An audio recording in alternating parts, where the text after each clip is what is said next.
안녕하세요. 교회뽕 없는 기독교 이야기를 들려드리는 기변TV 민목입니다. 아이러니하게도 교회뽕을 뽑기 위해 우리가 해야 할 일은 바로 성경을 읽는 거예요. 성경을 읽지 않으면 교회 중심주의로 채색된 신앙을 갖게 되고 영적인 주체성이 훼손되게 됩니다. 기독교인이지만 성경을 읽을 수조차 없었던 16세기 유럽, 독일 사회에서 오직 성경을 구호로 내걸면서 마르틴 루터라고 하는 개혁가가 기독교 개혁운동을 일으켰습니다.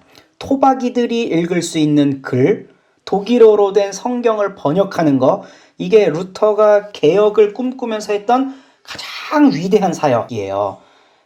개혁의 꼴과 결을 아름답게 하고자 루터가 평생을 바친 사업이 바로 성경을 일반인들이 읽을 수 있도록 번역한 사업인데요. 성경 읽지 않으면 교회가 타락하는 거거든요. 그래서 그 타락한 교회 중심주의로 채색된 신앙을 갖고 있으면 영적 주체성이 훼손된다는 겁니다. 오늘날에는 성경이 너무 많아서 문제예요. 우리 집만 해도 5권이 넘는 성경책이 있어요. 아마 제가 평생 샀던 성경 다 합치면 20권도 넘을 거예요. 문제는 읽지 않는다는 데 있어요. 현대인들은 모바일 정보에 최적화가 되어 있으니까 페이퍼로 된 성경 말고 어플로라도 다운을 받아서 어떻게든 한 구절이라도 좀 읽어보자. 이런 운동에 아주 작은 도움이 되지 않을까 하는 기대로 2가지 어플을 소개해 보려고 합니다. 먼저는 온 세상 성경이라고 하는 어플이에요. 교회 갈 때 이거 하나만 있으면 됩니다. 성경, 찬송, 부록자료. 그러니까 부록자료 안에는 교동문, 주기도문, 사도신경, 십계명 이런 것들이 다 들어있거든요. 이게 어플 하나에 다 묶여져 있어요. 게다가 무료입니다. 그리고 어플을 소개하는 글이 참 인상적인데요. 플레이스토어에 들어가 보면 이 온 세상 성경을 홍보하는 밑에 문구가 있잖아요. 수익 사업이 아니므로 광고가 없습니다. 이제 묵상의 시간에 광고로 방해받지 마세요. 요즘 저작권 때문에 말도 많고 탈도 많은데 저는 성경만큼은 저작권이 없어야 된다고 생각을 해요. 성경이 너무 비싸요. 보통 2만 원에서 4만 원대 하고 조금 고급스럽고 비싼 건 5만 원에서 7만 원 정도 합니다. 교회는 이렇게 비싼 성경에 엄청난 소비 주체지요. 이제 성경 사지 말고 이 어플을 다운받으세요. 이 어플은 기본적으로 개역 개정판 성경을 지원해요. 이전 버전인 개역 한글판도 있으니까 비교해보는 것도 재미있을 거예요. 메뉴에 들어가서 언어 선택 부분에 보면 기본 언어, 개역 개정, 개역 한글 뭐 이렇게 다 선택할 수 있죠. 그리고 이게 아주 강력한 기능인 대역 언어를 설정하면 2개 버전의 성경을 동시에 읽을 수 있습니다. NIV랑 킹 제임스 버전이 있어요. 저는 개인적으로 킹 제임스 버전을 별로 좋아하지 않지만 많은 사람들이 흠정역이라면서 좋아해요. 근데 사실 이건 전혀 중요하지 않아요. 뭐라도 읽는 게 중요한 겁니다. 제발 우리 성경을 읽읍시다. 이 어플의 장점 몇 가지를 살펴보면 일단 무료라는 거, 그리고 검색 기능이 아주 강력하다는 거예요. 검색에 사랑이라고 입력을 하잖아요. 그럼 사랑이라고 기록된 모든 낱말들이 다 검색이 돼요. 각 성경별로 이게 몇 번 나오는지 이런 것도 다 헤아려 볼 수 있게 되고요. 복음 한번 쳐볼까요? 복음 쳐봐도 이제 구약 성경에는 복음이란 말이 없겠죠. 신약 성경에 복음이라는 말이 몇 번 등장하나 이렇게 나오고 있습니다. 그러니까 이런 검색 기능이 아주 강력하기 때문에 성경 구절이 떠오르지 않아 할 때 몇 가지 키워드만 이렇게 치고도 내가 원하는 성경을 찾을 수가 있어요.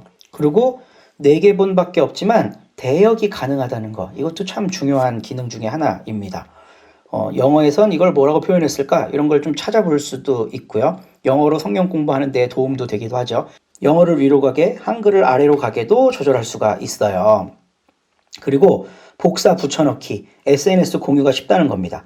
꾹 누르면 보관함, 노트, 복사, 공유 이렇게 4개의 메뉴가 나오잖아요. 그러니까 복사하면 이 구절이 복사되고 공유를 누르면 뭐 SNS나 카카오톡, 메시지, 블로그, 페이스북 이런 데 다 이 말을 공유할 수가 있어요. 성경 구절을 다 공유할 수가 있어요. 그래서 오늘 아침에 기도하다가 누구한테 성경 말씀 보내고 싶을 때 일일이 입력하지 말고 복사 붙여넣기 해도 괜찮습니다. 그리고 보관함과 노트 기능이 굉장히 좋아요.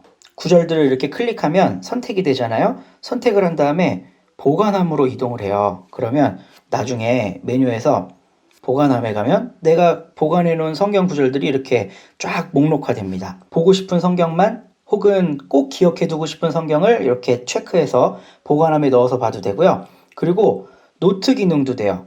이 성경에 대해서 내가 오늘 묵상했다. 그럼 노트에다가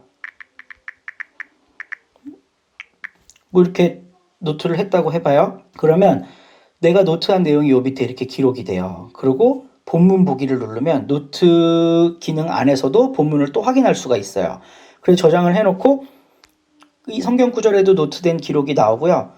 메뉴에서 노트로 가도 목록이 따로 이렇게 표시가 됩니다. 이렇게 좋은 기능들이 있으니까요. 이 어플 꼭 다운받으셔갖고 재미있게 사용을 해보세요. 그리고 아쉬운 점이 몇 개 있는데요.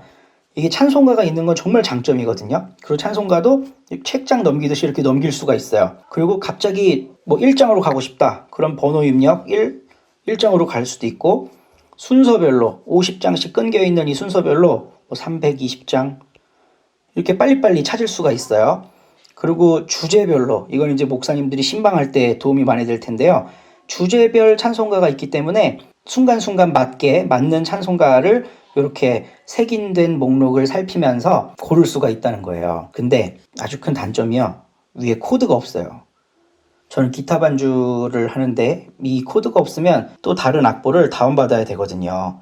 코드가 있는 버전으로 업그레이드를 해주면 정말 고맙겠다는 생각이 듭니다. 그리고 뭐 교동문이 있는 건 좋은데요. 그냥 1번부터 137번까지 쭉 나열이 돼 있어서 이것도 좀 색인이 되어 있고 앞에 목록이 있으면 주제별로, 특히 교동문 같은 경우는 절기별로 많이 사용하거든요. 이 절기별로 사용할 수 있도록 분류를 해주면 좋겠다는 생각이 듭니다. 이 두 가지 말고는 딱히 이 무료 성경에 대해서 불만이 없습니다. 그리고 두 번째 제가 소개해드릴 어플은요. 픽트리 성경이라는 거예요. 이것도 아주 좋은 성경입니다. 이 어플은 성경 원어 연구에 최적화되어 있어요. 어플 소개를 한번 볼까요? 어플 소개. 픽트리 성경에 보면 이제 히브리어, 헬라어 의미와 함께 지도와 관주와 함께 성경을 묵상해 보세요. 히브리어, 헬라어에 대한 설명이 잘 되어 있다는 뜻이고, 그리고 지도와 관주가 있다는 거예요. 히브리어, 헬라어는 일반 기독교인들에게 너무나도 먼 당신입니다. 그런데 이 어플은 원어를 도금해 줌으로써 독자들에게 매우 친숙하게 다가가요.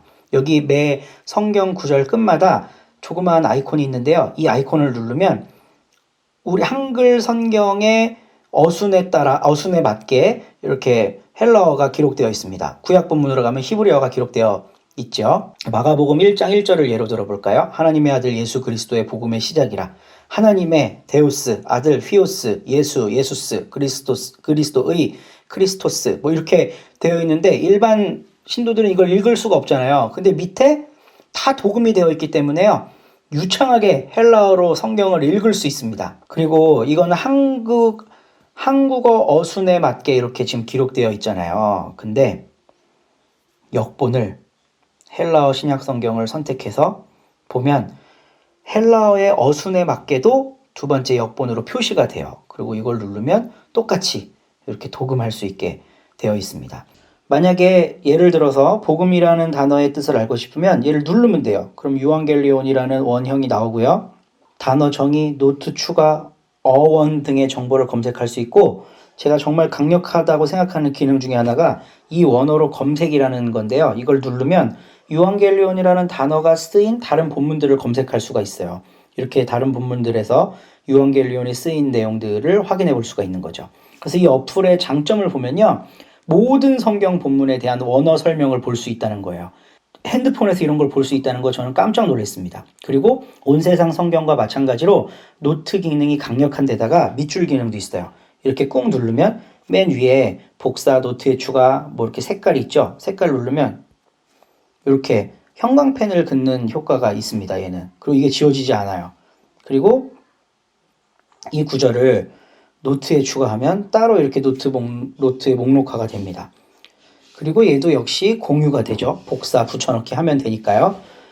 그리고 또 세 번째는 다양한 지도와 함께 지명 자료를 활용할 수 있다는 거예요. 아까 보면 노트 했던 거, 밑줄 그었던 구절 이렇게 다 모여 있고요. 지도 여행을 눌러보면요. 이스라엘 지파별 경계, 그리고 아브라함이 여행을 했던 여정, 뭐 이런 게 다 나오고요. 우와. 그리고 확대도 되고 세겜이라는 곳이 어딘가 이렇게 눌러보면 세겜이라는 곳의 지명의 뜻, 그리고 이게 어디 있는지, 성경 어디에 나오는지 이런 것들도 다 확인해 볼 수가 있어요. 그리고 얘의 장점 중에 최고는 가끔 원어를 설명하면서 유식해 보이는 우리 목사님이 진짜 제대로 말하고 있는 건가 이걸 확인할 수 있다는 겁니다. 단점은 돈이 든다는 거예요. 물론 연구자들을 생각하면 엄청 저렴한 편인데요. 10,000원도 안 하니까요. 이 픽트리 샵이라는 곳에 가서 성경을 구입할 수가 있어요. 저는 픽트리 스탠다드 팩을 구입했는데 구입한 지 오래돼갖고 이게 까먹었는데 7,900원인지 어쨌든 10,000원이 안 돼요. 그러니까 어쨌든 유료라는 거는 저는 단점이라고 생각을 합니다. 그리고 관주가 이게 원어 관주 성경이거든요. 관주가 제 생각보다 그렇게 대단치가 않아요. 지금 확인을 해보면 관주가 그냥 이 성경과 유사한 연결된 다른 성경을 그냥 쭉 이렇게 설명만 하고 있어요. 제가 생각했던 관주는 본문 비평에 의한 관주입니다. 이 어플이 자체 개발한 타 본문과의 연결 관주라는 거, 전 이거는 별로 그렇게 중요하지 않은 기능이라고 생각하는데 어쨌든 이거를 저는 단점으로 지적을 합니다. 추가로 더 깊이 있는 공부를 하기 위해서는 히브리어 구약팩, 공동번역, 스탠다드 팩, 헬라어 신약연구팩, 새번역 이걸 다 사면 60,000원 이상을 투자해야 되는데 구매가 망설여져요. 새번역 정도는 하나 더 사줄 의향이 있습니다. 온 세상 성경과 뉴 픽트리 성경 어플을 사용하고 조사하면서 안타까웠던 것은 다운받은 사람이 그렇게 많지가 않다는 거예요. 뉴 픽트리는 5만 명 정도, 그리고 온 세상 성경은 한 10,000명 정도 이렇게 다운을 받았어요. 기독교인이 1,500만 가까이 되는데 가톨릭까지 합치면 별로 많지 않은 숫자입니다. 뉴 픽토리는 유료니까 그렇다 해도 온 세상은 많이들 다운받아서 하루에 5분이라도 아니 1분이라도 한 절이라도 성경을 읽는 습관을 가져보면 좋겠습니다. 저와 우리 구독자 여러분들이 성경을 읽고 제대로 교회뽕 뽑는 그날까지 기변TV는 최선을 다하겠습니다. 감사합니다.